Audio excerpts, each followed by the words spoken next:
বহুতে KYC নকৰে কাৰণে অৰুণোদয় টকা জমা নহয় চৰকাৰে দি দিয়ে টকাটো মাজত পৰি থাকে একাউণ্টলৈকে নাযায় কিয় একাউণ্টটো KYC হোৱা নাই আপোনালোকে নিজৰ বেংক একাউণ্টটো পৰিষ্কাৰ কৰি ৰাখিব নিজৰ বেংক একাউণ্টটো যদি পৰিষ্কাৰ হৈ নাথাকে তেতিয়াহ'লে অৰুণোদয় টকা আমি পঠালেও আপোনালোকৰ একাউণ্টত গৈ নাপাইগৈ অৰুণোদয় নাপালে আমি ক'ত যাম এতিয়াৰ পৰা প্ৰত্যেক ব্লকত এজন অৰুণোদয় সহায়ক থাকিব যদি মাহত টকা নাহে ব্লকৰ অফিচত গৈ আপোনালোকে অভিযোগ কৰিব পাৰিব এটা আমি ফোন নম্বৰ দিম আপোনালোকক এই ফোন নম্বৰটোতো আপোনালোকে ফোন কৰি ক'ব পাৰিব যে মোৰ নাম অমুক মই অৰুণোদয় পাই আছিলোঁ যোৱা মাহত অৰুণোদয় টকা সোমোৱা নাই তেতিয়াহ'লে আমি লগে লগে এই অৰুণোদয়ৰ একাউণ্টটো চেক কৰি আপোনালোকক ঠিক কৰি দিম নিউজ আসামৰ অন্যতা ভিতৰলৈ স্বাগতম জনাইছো আমি বাৰম্বাৰ কৈ আছো যে অৰুণোদয় যিসকলে পোৱা নাই তেওঁলোকে কেনেকৈ লাভ কৰিব বা কি প্ৰক্ৰিয়াৰ জৰিয়তে বা কি ধৰণে তেওঁলোকে লাভ কৰিবলৈ সক্ষম হ'ব ইতিমধ্যে মুখ্যমন্ত্ৰী ডাঙৰীয়াই যি মন্তব্য আপোনালোকে শুনিলে আপোনালোকে যিসকলে বৰ্তমান অৰ্থাৎ তেওঁলোকে চিঠি আহিও তেওঁলোকে টকা নাপালে বহুতৰ ফৰ্ম ফিল আপ হোৱা নাই বা কিবা অসুবিধাৰ কাৰণে তেওঁলোকে নাপালে তেওঁলোকে কেনেকুৱা ধৰণে বা কি প্ৰক্ৰিয়াৰ জৰিয়তে তেওঁলোকে টকাটো পাব এই ভিডিঅ'টিৰ জৰিয়তে আমি আলোচনা কৰিছোঁ যদি আপোনালোকে আমাৰ চেনেলত প্ৰথমবাৰৰ বাবে ভিজিট কৰিছে তেনেহ'লে চেনেলটি ছাবস্ক্ৰাইব কৰি ল'ব আৰু কাষৰ যিটো বেল আইকন আছে প্ৰেছ কৰিবলৈ নাপাহৰিব আহক আজিৰ ভিডিঅ'টি আৰম্ভ কৰোঁ মুখ্যমন্ত্ৰী ডাঙৰীয়াৰ নিজ মুখেৰে অৰ্থাৎ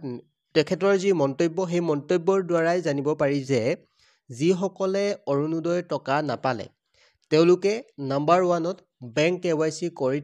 থব লাগিব অৰ্থাৎ বেংক KYC যদি কৰি নথয় তেওঁলোকে টকাটো নাপায় বুলি তেখেতে উল্লেখ কৰিছে অৰ্থাৎ যিসকলৰ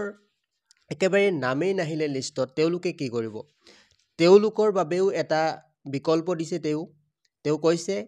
অৰুণোদয়ৰ বাবে এজন আমি অফিচাৰ ৰাখিম DC অফিচত আৰু সেই অফিচাৰেই সকলোবিলাক কাম চোৱা চিতা কৰিব আপুনি যদি ফৰ্ম ফিল আপ নকৰিলে বা আপুনি যদি এই মাহত টকাটো লাভ নকৰিলে সকলোবিলাক সমস্যাৰ সমাধান এই DC অফিচত যাব লাগিব কিছুদিনৰ পাছতহে এই প্ৰক্ৰিয়া আপোনালোকে কৰিব পাৰিব বহুতে আমালৈ কোৱেশ্চন কৰিছে আমি টকাটো পোৱা নাই আমি এতিয়া কি কৰিম বৰ্তমান সময়ত অফিচিয়েল ভাবে কোনো ধৰণৰ আপডেট নাই আপোনালোকে কোন ধৰণৰ আপডেট বা অফিচিয়েল ভাবে যদি আপোনালোকে চাবলৈ যায় কোন ধৰণৰ আপডেট দিয়ালৈকে নাই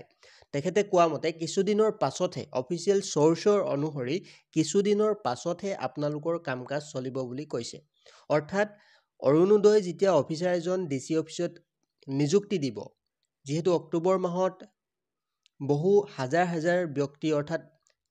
নিযুক্তি দিবলৈ গৈ আছে তো সেই নিযুক্তি প্ৰক্ৰিয়াৰ জৰিয়তে তেওঁলোকে DC অফিচত এজন অফিচাৰ থব যাতে অৰুণোদয়ৰ কামকাজ চোৱা চিতা কৰে অৰ্থাৎ আপোনালোকেও যদি অৰুণোদয়ৰ টকা পোৱা নাই বা আপোনালোকে অৰুণোদয় ফৰ্ম ফিল আপেই কৰিব নোৱাৰিলে তেওঁলোকে DC অফিচত গৈ তেওঁলোকৰ নিজৰ যিবিলাক সমস্যা আছে অৰুণোদয়ৰ অফিচাৰজনক জনাব পাৰিব তো ভিডিঅ'টিৰ জৰিয়তে আপোনালোকক ইমানেই জনালো আপোনালোকে কেইদিনমান ৱেইট কৰিব লাগিব আমাক বহুতে কমেন্ট কৰি আছিলে আমি অৰুণোদয় টকা পোৱা নাই আমি অৰুণোদয়ৰ গেছ ফৰ্ম পোৱা নাই সকলোবিলাক সমস্যাৰ সমাধান আপোনালোকে কিছুদিনৰ পাছতহে পাব